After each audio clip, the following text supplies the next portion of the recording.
Welcome guys, today I will show you how to use Magic Eraser tool to remove objects from photos on your POCO F8 Ultra.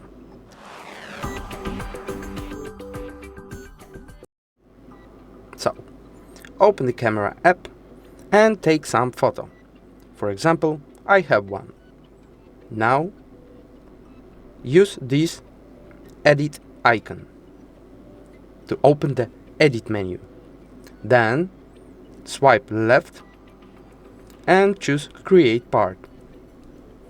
You will find Erase tool here.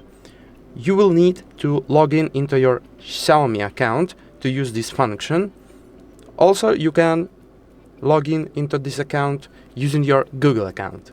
So, I already did it, so now I am choose Erase tool, and you can select some options here to remove objects, remove people, remove reflection, or manually decide what you want to remove.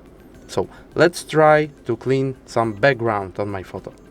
I will choose manually and then just cover elements which you want to remove with this marker, like here.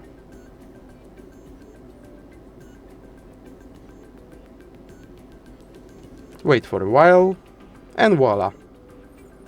That's how it works. Thank you for watching. If this video was helpful, like it, leave some comment below and subscribe our channel. Goodbye.